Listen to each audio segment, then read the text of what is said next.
Always great to see you. You bring so much passion to your competitions. How excited are you to be here, Gur? Very excited. I'm happy to see everybody, see all these new characters, new game. Just super stoked to be here. Very happy moment. I'm gonna make the most of it. All right, go and have a seat and get ready. Let's introduce your competitor from Texas, currently a free agent, Scar.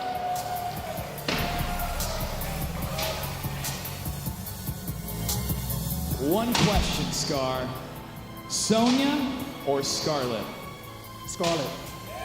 That's what I want to hear. Go ahead and take a seat, folks. We're going to see this fan favorite from Mortal Kombat 9 make a return with one of the best players on the planet. We'll give these players a second to double check their button checks, see what they need to do in order to maximize their potential in this game. And remember, they've only had a couple hours playing this game, but it shows how long they have spent playing previous NetherRealm titles to pick up the intricate differences we see in the gameplay compared to Mortal Kombat X. We'll give them a couple more minutes here as they flip through the menu and set themselves up for success. Gur, are you ready?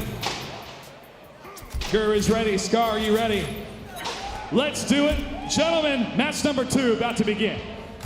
This one's exciting for me.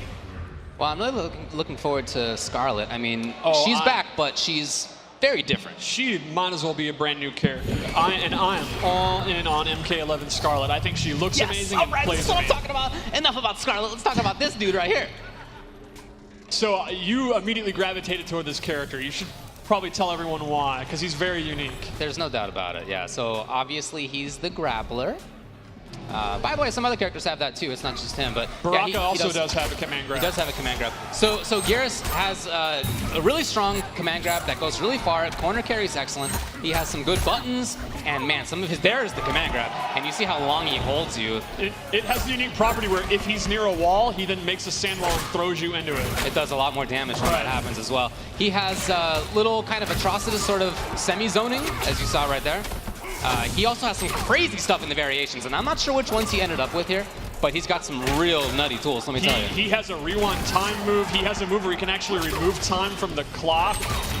He is a very unique, he's like a hybrid character of a weird kind of trap character, and then with the command grab. Yes. Yeah, very, very funky design. But these buttons right now out of Scarlet, the range is incredible. Scarlet is the footsie's queen, the mid-range queen, in my opinion. She uses blood to conjure weapons, and they all have excellent range. Oh, hold on here. Multiple projectiles, and there's the fatal blow. So when you're down below a certain percentage of life, you get access to the fatal blow. Yes. And it is a huge amount of damage, as you can see, round-winning damage. It is big damage, and they have armor. And armor's not as prevalent as it has been in previous games. You're really gonna have to use your mid-range to just avoid stuff. So the fatal blow is gonna be one of the best ways to have armor. It is not tied to your stamina bar at all, right? Which means you don't have to use your resources. In previous games, you'd have to give up all your resources to do an X-ray attack. Now with Fatal Blow, you're free to use it if you have 30%, which just inherently makes them so much more powerful. Sure, yeah, you'll get it every game, every round. The catch is, once it hits, you can't use it again. So one of the meta of the game is going to be decide, do you want to make a comeback in round 1, like we just saw? Gur will never have his Fatal Blow again, now that he's used. Oh, in the whole game? In the whole game. Oh, I thought it was rounds, wow. That is really big. So they are absolute game changers that are extremely strong, but you only get the one cash in. That was his command grab. Same one, it's just at the wall, like Bit was saying, it's a little bit different. And he can hold the button to throw them even further, like carry them even further. Oh, now the fatal blow's there for Scar. And that's the crushing blow. That my gosh, look at the damage! So the way that one works is the last hit's an overhead of the string. If you duck block, you get the crushing blow. He also has a low where he does sand trap. So it's a 50-50. If they think you're going to do the low sand move, they duck. And if they get hit by that overhead, they lose 40% of their life because of the crushing blow. You're telling me his mix-up? His mix-up has a crushing blow in it. But okay, like Fatal Blow, he only can use that once per game. Right. So that's one of the fun things about crushing blows. Do you want to go for that mix-up now or later? I see, okay.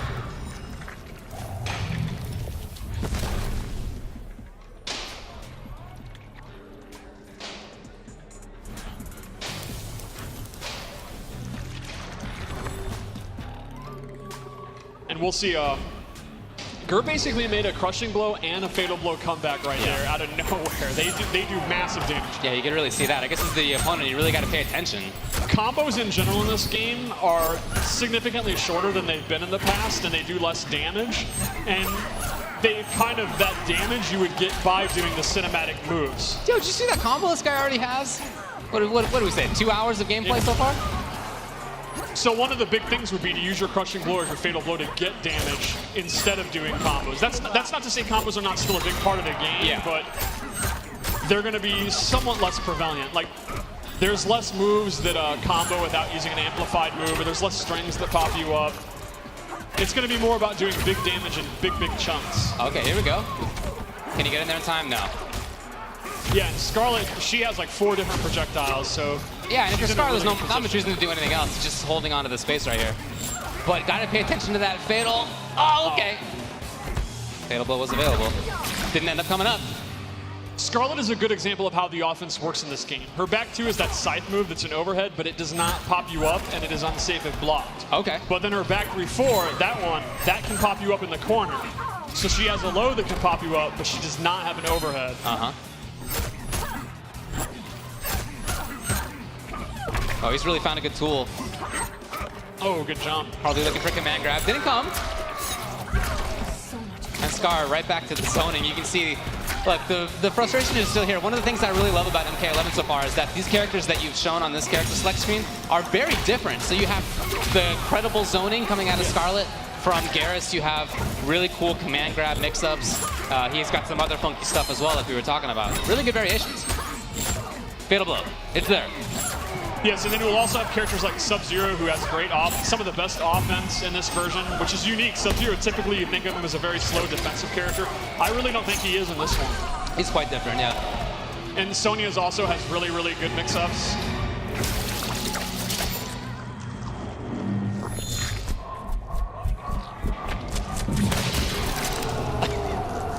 You know, Gur always had a lot of heart as a player.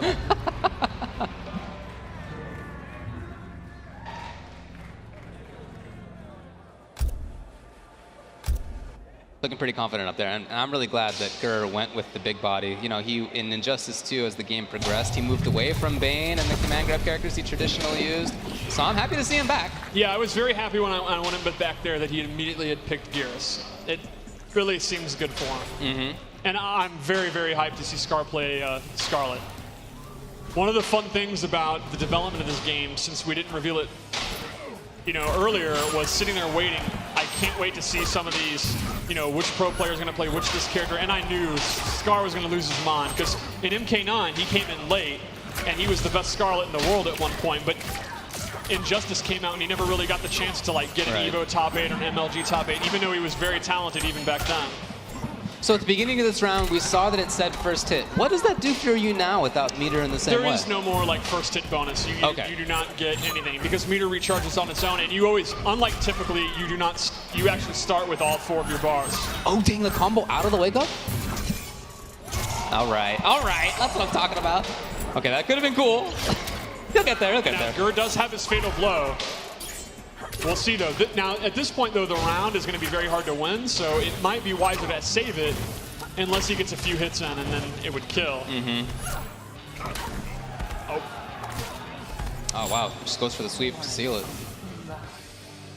Yeah, I really like the mind game of that, having to think even as the person using the tool if you should use it now or you should save it for the next round or what. It's definitely one of my favorite things that we've added to the game. Oh, wow. What's the condition on that? The condition on that, I believe, is 2 counter hits with that move in a row. Okay, I was going to ask what counter hits do, but I guess do they help with that? Counter hits are typically used in crushing blows. Otherwise, it just lets you know that you hit a counter hit. But a lot of them are tied to that. Okay, yeah. And that's the same when you see punish come up, that it was a guaranteed punish. And a lot of those are crushing blows. Like, for example, that right there, if that had hit as a counter, it would have got the crushing blow. Got it. Look how long he holds it. Look, you see that? He's holding them like they're a small child. Yeah, they are compared to that big boy. And right back to a range where he can control things. He's got good buttons. Maybe not in this matchup, but typically it seems like that's true. Okay, okay, here it is. Excellent use of the fatal blow. He was about to lose if not. Right. And that's definitely going to kill. Now again, That means Gerd did steal that round, but he will not have it in the final round, and Scar still has his. So that means in the end of game scenario, like right there, Scar will have a huge advantage heading into this final round. Hoping to see some forward movement from there. Now those I'm not sure what to call it. It's not puddle, that thing. You have to aim that, right? That is not tracking? It is not tracking. He has close, medium, and very far. And you can see when he amplifies it is when he gets that hourglass, and it's letting you know the other one's going to come out. So you can see what Gerd's kind of doing. You put it out there, and then do other moves, walk in, walk back, and then it's going to go. And Scar knows you can't get in. Well, we were talking about whether Gerd could make another comeback. It doesn't seem like he needs it right now. It's all on Scar. Now Scar does have access to the fatal blow. Now it is on a cooldown. He did not lose it since it was blocked, but it's a significant cooldown. Still available? Woo! And it just came back. Unfortunately, it's too late. So then you do have access to it more than once. If it's blocked or whipped. Okay. Once it actually connects, it's used. Okay. Wow. Now, we've only seen it come up a couple of times, but talk to me about how throws and throw techs work. Are they the same as in previous Mortal Kombat? Throws are very reminiscent of MKX and MK9. You use the opposite button to break them. They have a forward and a back one. A lot of crushing blows are actually tied to throw, and the requirement will be if the opponent techs the wrong way, you get the crushing blow, and they do bigly damage. Like Scarlet has one, so her throw can do like 30% if you tech wrong. Oh, sick, okay. It's pretty awesome. So as the defender, almost riskier to try to tech in some situations. Well, that's exactly it. And you could actually, if you think they're going to throw, do an uppercut, because that would trigger the counter-hitting high attack for the uppercut crushing blow. Wow, all right. So it kind of works both ways, actually, of how risky throws can be. Interesting. Oh, he had gone for the interactable. You can still amplify interactables to get armor. It's one of the few ways that has armor in the game. Okay. However, normally an interactable takes 50% of your defense. If you amplify it to get armor, it takes 50% of offense and defense. Armor across the board is significantly lessened than it was in previous games. A lot of characters only have armor on their fatal blow or a handful of moves. So they're both finding pretty good strings right now and making the opponent block a lot. Is there anything that they could be doing about that? Yes, one of the new mechanics is flawless block. It's if you block an attack at the last second within just a couple of frames, chip damage is significantly reduced and you actually break out earlier, and it allows you to punish things or recover faster than you normally would. Okay. It's a very hard mechanic. It's meant to be kind of, you really have mastered the timing and you really know your opponent well, but it can save your life. Like, if you're about to die by chip damage, it can save you. You also, if you reversal a move with flawless block, you have access to your wake-up attacks. So the up 2 or the up 3 that uses your wake-up attacks, you can do as a reversal. So I'll give you an example. Oh, after blocking. Right. Like if you do Sub-Zero slide and I block it, if I flawless block, I can then reversal up 2 and get the pop-up attack. Oh, so, wow. Like a great example would be Scorpion's Enhanced Teleport is safe on block. However, if I have the timing, if I've mastered, if I have Sonic Fox-like reflexes, I can flawless block the teleport, and I can actually get a punish when normally I cannot. Okay. And this is like basically a dead even match. They're both playing their characters pretty impressive for how little time they've had. Yeah, I feel like they are developing even as we're watching them right now. We're seeing some cooler pressure out of both. Yeah, they're both mixing up their zoning well, and you pointed out earlier, like they understand their block strings up close. Okay, wake there up you tap. go. So that was the up 3 one where she doesn't really get significant damage or a knockdown. It's just more of a get off me tool. And is that safe? It depends on the character. Oh, okay, yeah. Sick. Okay. Oh, and there he went for his temporal advantage move, which is interesting because while it combos, he freezes time, he cannot 2-in-1 into it. It also takes one of his stamina bars. It does, right. There are certain moves or cancels that'll take stamina. So it's not like he needs to enhance it, it just does that. It just does that, that's why he can't 2-in-1. God, that was an anti-air, jeez.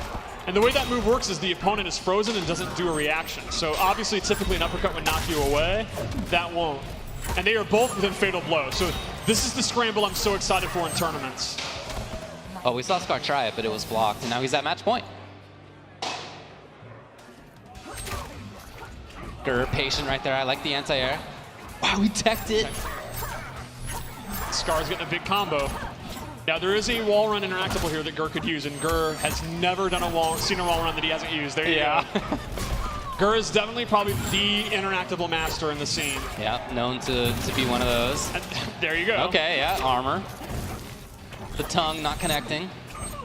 And that tongue is a really, really good move. It has really good recovery. That's my favorite of her zoning tools. Looking good for Scar. We got Fatal Blow now for Gur, though.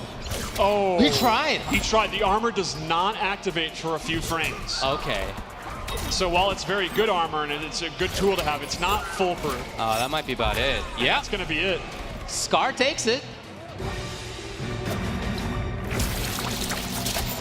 Well, that's a really good back and forth, and I love seeing the display of footsies from both. I like seeing the different offense, the different timings. Very cool. I'm really excited to find out more about you know, how you trigger crushing blows. I think that's a super cool mechanic.